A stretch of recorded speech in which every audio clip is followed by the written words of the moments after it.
தினம் ஒரு குட்டிக்கதையே. ஒரு காட்டில் ஒரு முனிவர் வாழ்ந்து வந்தார். அவரிடம் 3 செங்கற்கள் மட்டுமே இருந்தன. தூங்கும்போது ஒரு கல்லை தலைக்கும், ஒரு கல்லை இடுப்பிற்கும், ஒரு கல்லை காலுக்கும் வைத்துக்கொண்டு தூங்கி விடுவார். ஏனென்றால் மழை பெய்தால் கூட அவருக்கு கீழே ஓடிவிடும். அளவான தூக்கம் மட்டுமே கொள்வார். முனிவர் சாப்பிடும்போது 3 கல்லையும் சேர்த்து வைத்துக்கொண்டு அதன் மீது உணவினை போட்டு சாப்பிடுவார். ஏனென்றால் தரையில் வைத்தால் மண் சோறுடன் கலந்துவிடும். மிகவும் குறைவாக உண்ணுவார். முனிவர் அமரும்போது 3 கல்லையும் சேர்த்து ஆசனமாக வைத்துக்கொண்டு அமர்ந்து விடுவார். ஏனென்றால் எந்த ஒரு பூச்சியும் கல்லைச் சுற்றி சென்றுவிடும்.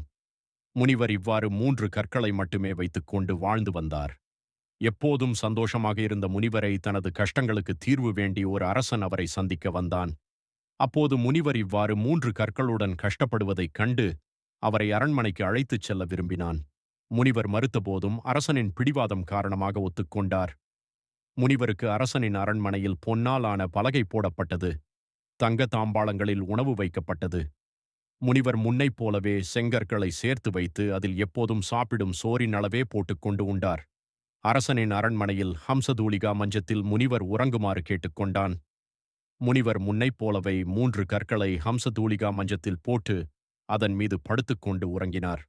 அளவான தூக்கத்துடன் காலை எழுந்தார். 3 செங்கற்களையும் சேர்த்து ஆசனம் செய்து தியானத்தில் ஆழ்ந்தார். இது சில நாட்கள் தொடரவே அரசன் முனிவர் காட்டில் வாழும் அதே வாழ்க்கை முறையை அரண்மனையிலும் கடைபிடிப்பதைக் கண்டு முனிவரிடம் அவர் கேட்டுக்கொண்டபடி காட்டிலேயே விட்டுவிட்டான். முனிவர் அரசனிடம் சொன்னார், மன்னா, அனுபோகப் பொருட்கள் குறைவாக இருக்க இருக்க நிம்மதி பெருகும். அனுபோகப் பொருட்கள் பெருக பெருக துன்பங்கள் பெருகும். எனவே தேவையை சார்ந்து வாழ்க்கையை அமைத்துக்கொள். உன்னுடைய எல்லா துன்பங்களுக்கும் உன்னுடைய தேவைக்கு மீறிய ஆசைகள்தான் காரணம்.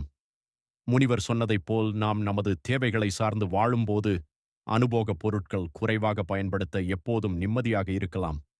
எந்த ஒரு இடத்திலும் நம்மால் முனிவரைப் போல் நிம்மதியாக வாழ முடியும். பொறுமையை விட மேலான தவமும் இல்லை. திருப்தியை விட மேலான இன்பமும் இல்லை. இரக்கத்தை விட உயர்ந்த அறமும் இல்லை. மன்னித்தலை விட ஆற்றல் மிக்க ஆயுதம் இல்லை. தோல்விகள் சூழ்ந்தாலும் இருளை விளக்கும் கதிரவன் போல அதனை நீக்கி அடுத்தடுத்த வெற்றிப்படியில் காலடி எடுத்து வையுங்கள். முடியும் வரை அல்ல, உங்கள் இலக்கினை அடையும் வரை.